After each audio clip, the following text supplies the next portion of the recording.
So we did our GameStop retro unboxing, and for the most part, everything looked good enough, right? I mean, we of course had a very clean looking controller. The disc-based games looked good to me, and they worked after testing it with a different system outside of this PS1. And even the cartridge-based games worked. Well, one of them, I guess, technically had a taped-in battery, which is not very good. Otherwise, though, everything looked good. Even the PlayStation 1, the original, looks good, but it doesn't actually work, which is a shame. So, of course, today I figured we would go ahead and look back at it and open it up, maybe be able to spot what GameStop did, because this is actually a refurbished GameStop PlayStation, which is weird. Maybe we can take a look back at it and see what GameStop did to it, and we'll try to fix it, as I've even grabbed a new laser just in case, but more than likely switching the laser will fix it.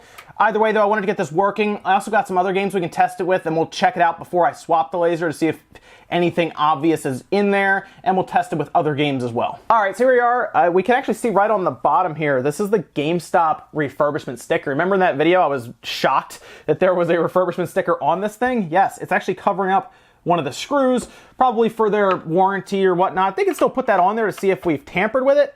I know there was, of course, something that was passed saying that you can't do that anymore, but that's just on their side to double check to make sure we haven't been tampering with the system. And then they can technically decide what they want to do from there. But that's really all that is. So let's pull these screws out. There's only a couple Phillips head screws on the bottom holding this thing together. The original PlayStation was not a very difficult system to take apart and check out. And the fact that I got the entire laser assembly is actually going to make this easier than most systems when it comes to lasers. So let's get these screws out here. We're going to pull this sticker off and get the last screw out there. This should actually come off all right. And a little bit of rubbing alcohol will actually peel away or get rid of any of this kind of debris that's left over that usually stays there. And then we'll have, again, a very good looking PlayStation 1 system. So I'm actually really excited for this. All right, I'm getting this guy off now, and it looks pretty, oh, weird. You can see that. There's a GameStop sticker wrapped around this plug going from the power supply, which is very exposed, by the way. You can definitely zap yourself on here. I've zapped myself on some systems like a PS2 before, and this is very open, so yeah, I could probably zap myself there, but it actually has a cable with the GameStop sticker around it going from here to the board. So I don't know if they had to replace this. Maybe they did. Maybe they replaced the whole power supply, although there's nothing obvious on the power supply to show that it was changed. But definitely something about this cable had to be done. Maybe there was damage to it. It's hard to say, but that's the most obvious thing. As for the laser, it looks... well, the laser looks original, so that's good, I guess. I mean, it doesn't look like they changed it or anything like that, so maybe it was like temperamental or something, and it worked for them for a game, and then they sent it out. Maybe they didn't test it with more than a few games or something, but I really haven't been able to get it to read much. I did get it to read Siphon Filter, the first disc that I have that's very clean looking, and I actually had to play around with it a lot. I ended up turning it upside down on like the third or fourth try. It started to actually read kind of slowly, but it did read. It just didn't read anything else. Crash Bandicoot and some other games I have. What else I have? I think I have 007. Didn't read that one either, but all of them worked on a PS3 because, of course, you can test all PS1 games on PS3 since all PS3s will play your PS1 games. So let's plug this in. I actually have the computer set up over here with a capture device, so I can actually capture it and you can see the actual screen here. All right, so I went ahead, hooked it up. We got the power cable, AV cable. I also got a controller, just in case I have to navigate menus or anything like that, just to double check anything. Now, the PS1 does have a way to make the disc spin with the lid completely off. Basically, when you close your lid, it actually has a piece here that will push in. So if you look here, this will actually push in a peg back here, and that tells it that it's closed. So back in the day when we didn't want to actually have this lid on because you do things like swap disc and stuff, you would basically just tape that down and it would always think that it's closed. And it worked for a lot of people who needed to change discs for different regions and stuff. It wasn't really too hard to do. So we're actually going to press that down when we turn it on, and that'll let us see the disc attempt to spin and read. And I guess we'll pop in our Crash Bandicoot disc here that still has those swirl marks on it. But I even tried to clean it off a little bit, and it's still nothing. But let's see what happens here. You know what? I haven't really tested it with the lid off yet. So let's see what we get here. Go ahead and push this guy down, and we should, of course, see this guy start to spin up immediately when we turn it on. And we'll see what it does. We'll see if we get anything out of it. We should get the video to come up here. It's doing what it's kind of doing what it did before, where it kept kind of running back and forth as we heard. Remember, we could keep hearing that last time. It's struggling to read. And again, I had some people in the comments tell me to try different discs, which we'll do here in a second. I have a very clean looking siphon filter too. What's nice is the second disc, I don't know, it's one of those things where it's a dual disc and the second disc always looks better. So we're at the menu. Second disc always looks better, of course, than the first disc, because not everyone would get to that second disc. And even Crash Bandicoot, while it does have the swirl marks, doesn't have anything obvious. Like, there's no topside damage or anything. Let's move over to siphon filter, and then I also have 007.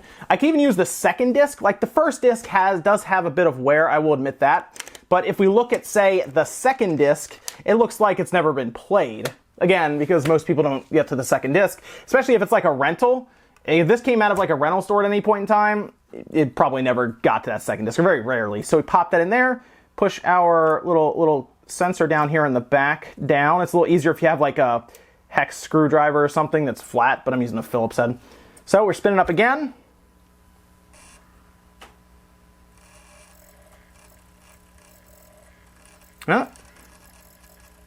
I'll admit it's doing a bit more here with this one than it did with Crash. It's still struggling a bit though. It kind of spins and then it stops and then it tries to reset itself. So Crash, probably with some of those swirl marks, this is like a perfect looking disc, this siphon filter disc 2. Probably because Crash has like the swirl marks and stuff. That's probably still, or it had to be clean for whatever reason. So I don't think this is going to read. It would have read already. So let's take this one out now, the disc 2. And I also have 007. We can test that one as well. Just go through a couple different discs here. Let's see. So we have 007. The World Is Not Enough. Good game. Good game. Let's pop that in there and push this guy down and see if we get anything. This disc actually looks pretty good too.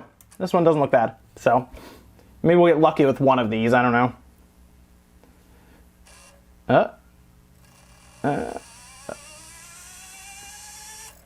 That sounds...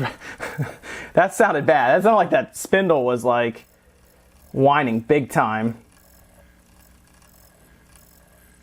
Nothing.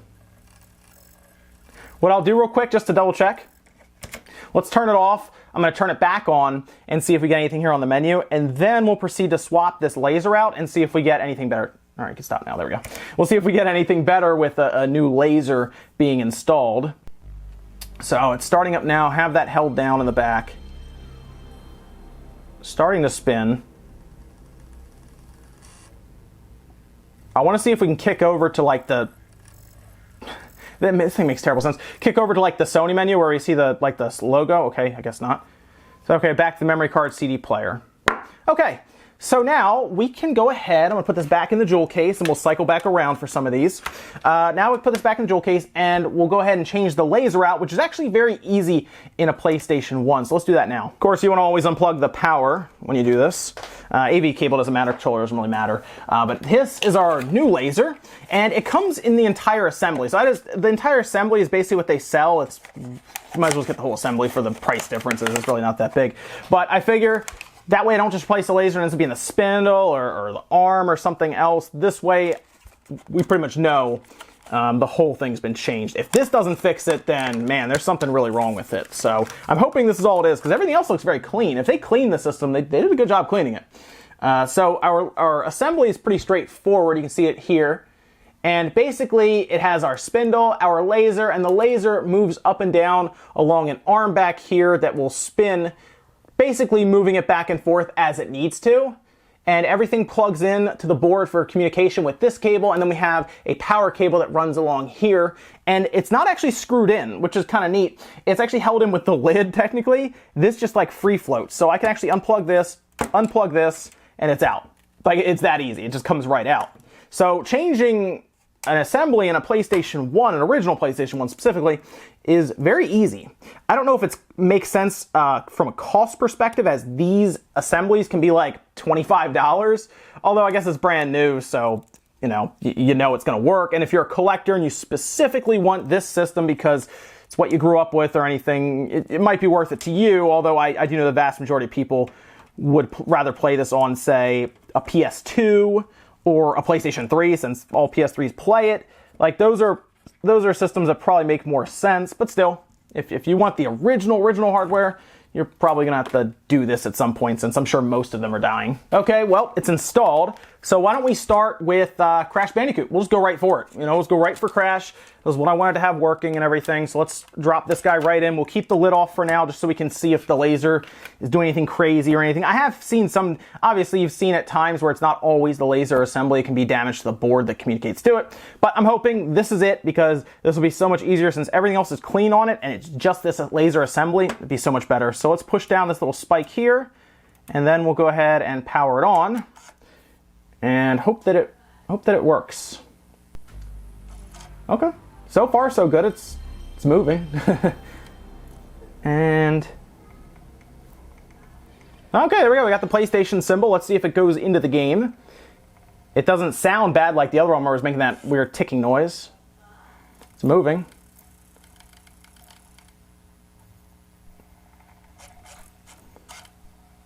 Okay, it sounds correct, and Sony Computer Entertainment America presents, should be Crash Bandicoot. Universal Interactive Studios, and there we go, look at that. Naughty Dog. Let's get to at least the menu, I guess, and maybe even load it. What do you think? Should we start a game? Let's start it. This is gonna have to load, of course. All right, there we go, loading. Come on, get me into the game. It's not making that, remember the other one was like making that really weird whining noise. It was like revving up. Look at that, all right. Okay, I'm like upside down on here. Look at that. Oop. Nope, we're good. We're good. I thought I missed the spike for a second and thought it was open, but it would have done something. So it doesn't always have to spin for the game to work. Whenever it grabs all the info it needs for the level, it'll actually just stop. Like, it'll just stop reading. But pretty cool. I think we might have a working PlayStation now by changing that laser. Why don't we test all the other games to make sure it works with a range of different discs, and we can call it. Next up, we have Siphon Filter 2. Well, Siphon Filter 2 disc 2. Siphon Filter 2 disc 2. And this is the one that looks very, very clean on the bottom. And it actually, the other laser had a decent shot at reading it. This one loading up right away, which is good. It's what I would hope from a new laser, by the way. So good to see there. And still loading.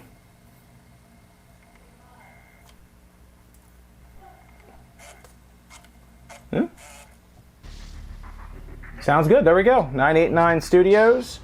Seems to be working great, so good news there. We still have 007 to test, and then I gotta close it up. Then we have to make sure it works closed, and then I think I have a newish, good working PlayStation 1 with a new laser. So, very cool. 007 we have loading up now, and it sounds good too.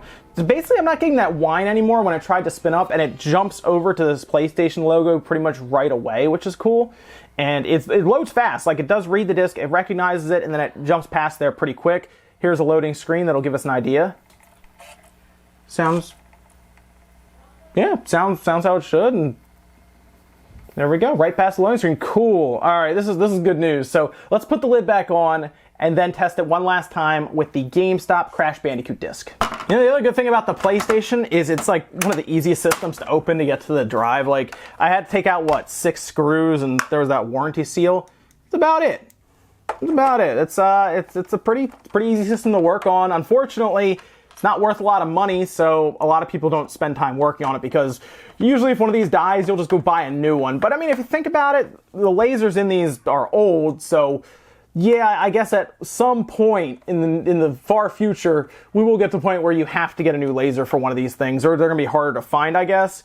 But there were so many of these out there. I mean, this thing sold over 100 million systems, so yeah, they're not exactly hard to find. I mean, look, the eject button kicks it open real nice. It's not like worn or like discolored or anything.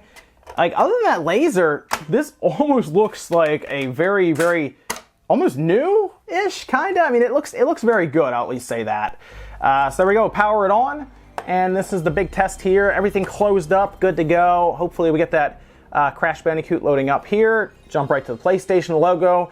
And it looks like we have a saved PlayStation 1 GameStop refurbished model. And like I said, they cleaned it, they fixed that power cable, that's fine. It just, I don't know what happened with the laser there. I don't know why it wasn't working completely. Maybe it just got through their testing. Maybe one of their discs, just whatever they test with, just worked. And they were like, that's good. I wonder if they test with like music CDs? I don't really have a lot of music CDs, so I wish I could test that, but oh well. Either way, it works. Good news. Saved a PlayStation 1 today. Very cool. Guys, if you enjoyed this video, hit the like button. It does help out. If not, hit the dislike. And let me know what you think about the PlayStation 1 system from GameStop, the refurbished model. Let me know what you think about the laser placement. It's probably one of the easiest laser placements I think I've ever done. So that's good news if yours ever dies and you decide to buy a new laser. Although I guess if yours dies and you're looking around at another system, I mean, one of these systems is like $30, $40 complete. I guess at that point, I guess it makes sense to get a laser because you could be getting a mixed bag with a used one. At least you know what yours has been through. So there's always that. Thanks guys for watching, and I'll see you next time.